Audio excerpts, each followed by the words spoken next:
Robert Schornick is the superintendent of Catoosa Public Schools, and he's our our third guest today. Good to have you, my friend. My pleasure. I'm I glad want to be talk here. to you a few minutes and I instantly like you. Well, thank you.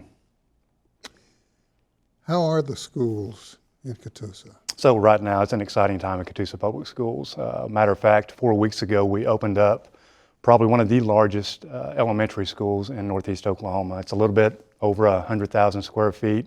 It's a brand new, gorgeous, phenomenal facility that has great teaching and learning space. And that was a big moment for Catoosa. There was a lot of trials that we had to go through to get bond issues passed, and But you did it. but we did it. We did it, and we celebrated that opening 4 weeks ago. And of course, all of our teachers have moved in. It's an elementary school that houses pre-K through third right now, but we're going to add on an additional wing for our fourth and fifth grade. So this time next year, when I'm coming back to talk to you, Sam, we'll have pre-K through 5 at our brand new elementary school. That's incredible. You know, I got to tell you, it seems as though, and this gives me a chance to say something publicly that needs to be said about education. I feel like the politicians of our country are using teachers and principals and superintendents as whipping children to get reelected.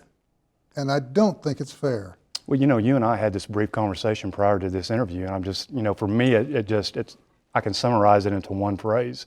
It's just they're zapping all of the fun out of it. We truly just want to show up and care for kids. We want to support our teachers. We want to value our community. We want to wrap our arms around those kids that experience those traumatic experiences, but also celebrate some of the wins. And it just seems like every single day we are constantly having to comply with some type of new State Department rule or regulation. We're having to comply with some type of new piece of legislation, and it's taking all the fun out of it. Well, with all due respect to you and to your wonderful teachers, I got to tell you, I think what's happening in this country is so unfair to education and the people involved in it, yourself included. I don't understand why they think educators are weak people, but that seems to be the attitude they want to shove down our throats as voters. And you're not. The strength, and we were talking about this before we started taping, the strength, I think, comes from recognizing when a child goes from listening intently to going, oh, I understand It's that. that light bulb moment. Yeah, it's just like you can see it. Right. I had aunts that were teachers, and they even then knew. And so that magic, it happens in the classroom every single day. And I think that you recognize that. Most people do recognize and they do acknowledge the fact that for that true transformation to take place, it happens with that classroom teacher. And so we're blessed to have very passionate, driven teachers at Catoosa. And for us, when we step into a classroom, you see that magic, you see that light bulb come on. And that's that aha moment for the day, if you will. And so I try my very best to kind of funnel out or filter out some of the minutia and some of the noise that's coming down from whether it be, you know, the political realm or the State Department realm, and just making sure that I show up every single day and provide that necessary support for our folks. Because that's what they're looking for, Sam, more than anything else. I'm not going to try to draw you into a political discourse. Right. I don't want to put you on the spot. God knows you have enough spots that they put on you. I do make a lot of decisions every day. I'm not going to lie to you.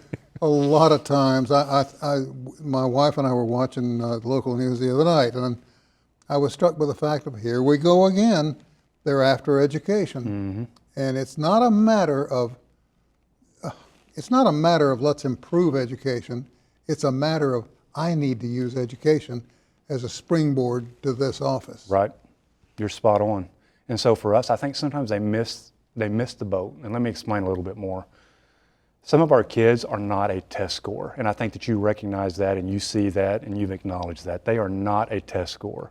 Some of our kids are simply showing up every single day because they need that caring adult. They come from a very traumatic experience.